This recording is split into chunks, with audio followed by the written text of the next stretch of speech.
Tingnan niyo po. Yung pusa po, yung kuting po na nakuha ko, hindi niya nanay ito. Pero may isang nanay dito na na-lost niya yung mga baby niya. Pero super bait. Kahit hindi niya anak, pinapadede niya. Tingnan niyo po ha. Pinapadede niya yung, yung baby.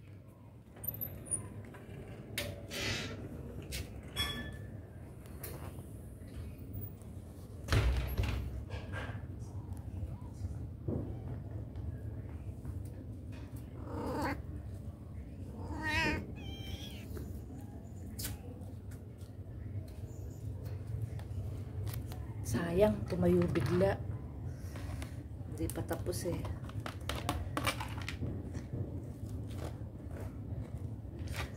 Pinapadede niya. Pinapadede niya kahit hindi niya anak. Ang bait-bait. Nakakahanga.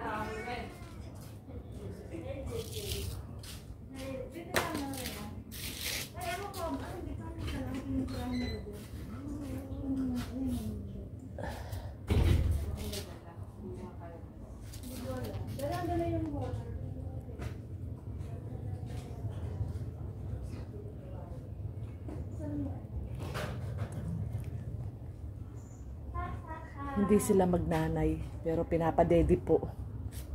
Gabi na ngayon eh. Oh. Ano na ho, magsi 6:30 na yata. Natutuwa ko doon dito sa inahinap po. Napakabait. So, kasi parang bagong panganak din po siya eh. May mga ano pa siya eh. Tapos pinapadede niya ho yung hindi niya anak. Alam ko po kung sino yung nanay itong tatlo kulay. Nakakatuwa ho. Kahit sa hayop no, yung mother instinct, yung kahit hindi mo pero baby siya. Galing-galing ng mga animals. Kaya nga ho dapat mamahalin natin ang mga hayop. Hindi natin sinasaktan dahil may mga feelings din po yan. Yun o, cute-cute o. Oh.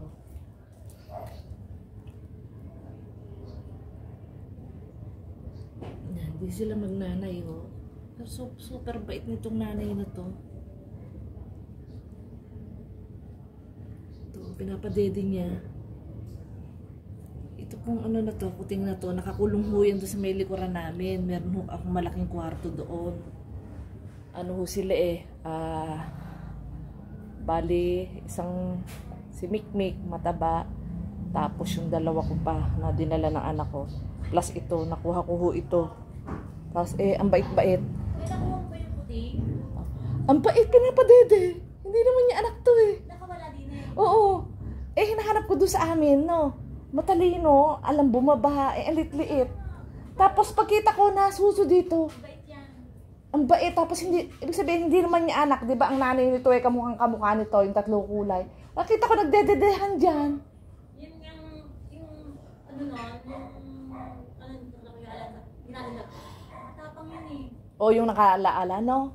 Yung tigre, hindi yung itim. Kasi sabi ko, baka nga kung hindi mo na yun nandito ka din, di ba? Nakagad din makababa kayo na abata. Kaya inaano ko yun eh. Hindi, saan ka dito yan dumaan? Oo, dyan. Paano nakawala? Mumula muna siya dun sa kwarto namin doon. Sa kwarto nila. Diba, 4 sila. Nagpakain ako, sinilip ko. Sabi ko, ba't wala yung maliit? Lalapit yan, dede. Ang kinaano ko, ang bait-bait nito. Hindi man niya anak eh. Mabait nga yan. Ay, naawa nga, pinakakain ko laging walang. Tinan mo, pinasususo, tinan mo. Ang bait. Siguro nanganak na yung teno. Nanganak, tapos nawala yung mga anak niya lahat. Kaya nalulungkot siya. Tinan mo, may gatas pa, pinisul ko yung niya. Hindi nangangagat? Hindi. Lagi nga nandito na. Alam mo, gusto ko nga itong kunin, ipasok ko dun sa loob. Kaya lang, baka awayin ni Mikmik. Nakita mo, inaaway. Ito mang aaway kay Mikmik kasi ang mga babae, pagka sa lalaking pusa, matapang yan eh. Kung si Mikmik kasi, wag ko munang papasukan, try ko lang. Try mo. Kasi kanina, ba't nandiyan yung mga hindi naman nangaaway? Ang nangaaway yung hinugo mo. Alin doon? Yung merayang anak? Oo. Yun ang gagawin. Siya nang gano'n. Pero ito hindi, no? Tinan mo, matid. Nakakain ko nga yung isip siya na nga nakaubos ng isip doon eh. Kasi nga lagi nang hihingi. Di ba nandito lang yan natutulog oh? Ang bait-bait. Kukunin ko to. Hindi nga yung Gladys na ano ngayon walang din. Parang yung black din. Oo, parang magkaugali sila ng black. Hindi sila nag-aaway ng black eh. Hindi, dito rin siya. inaano ko, hindi naman niya anak to, pinadedede niya. Ayan. Kay Chang, nakapag-isip kanina, tsaka binibigyan ko ng kakaway. Laging gutom. May gatas pa kasi gawa ng kapapanganak lang nito. Siguro yung mga anak nito nagkandawala na hindi na niya makita kung saan. Eh, Akala ko nga, anak, halos kasabay niya mga anak yung isa, yung akala ko nanay nito. hinila niya yan. Hindi, yun yung kay Ate Melissa yan. Kinuha ko nga to dun sa, ano, sa 7 ba yun o 6? Akala ko nagbinitbit niya yung anak niya. Hindi niya yung anak niya dito. Ito. Hindi niya anak niya. Kaya kami ni Dayan, sabi ko, anak, patay, nawala na yung ano, baka lumusot dun sa ilat. Eh, yung pala, pagkita ko, nagdededehan silang dalawa dun sa sulok. Kaya dinala ko dito. Nakarating doon? Hindi, nung isang araw, ando dun sila sa sulok. Ngayon, andyan dyan sa may tapat mo, Ayan nga. nagdededehan. Kaya ko tuwang-tuwa, ang bait-bait nitong pusang to. Eh, hindi naman niya anak to eh. Okay, mga daddy pa? Oo. Ay, makawawa eh. Lapit-lapit na yung kulay nila ko dyan. Sabi ko, yan na yan. Tanggalin na.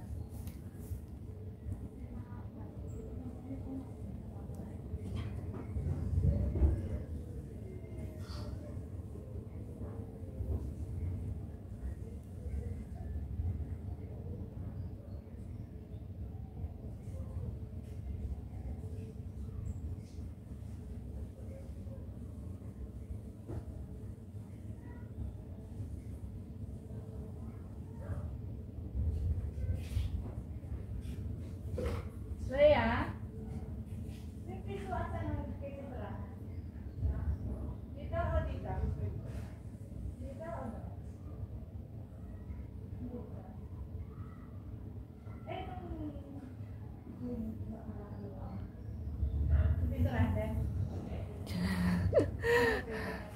Ang bait-bait po. Grabe, tuntua ako dito sa pusa nito. Kasi ito po, itong pusa na to, yan. Hindi niya po anak yan. Kilala ko po kung sino nanay nito. Ang mga kapatid ho niyan ay 7 yata ho. Ngayon pinagsama-sama ko ho sa isang lugar. Kasama ho yung nanay. Isinape ko po sa isang ilalim ng puno. Kasi ho dito sa amin, masyadong maraming tao dito. Minsan baka humaapakan. Kaya naghanap po ako ng puno sa isang lugar. Doon ko po sila dinala. Pinakain ko po, binusog ko po. Tapos kasama yung 6 na anak. Ito yung pampito. Kinuha ko tong isa kasi nga ho gusto ng anak ko. Kasi kamukha yan nung isa kong pusa na nawala na po, nagkaroon po ng parbo. Sa anak ko yun 19 ho yun. Bali 2 po, 19 yung nagkaparbo ho. Sunod-sunod pong nawala. Ngayon may kamukha ho ito ho. Yan o. Pinapadede. Sige, dede ka pa. Hanggat mabait tong nanay, hindi mo naman nanay yan. Oh, may nakukuhang gatas eh. Siguro ito siya.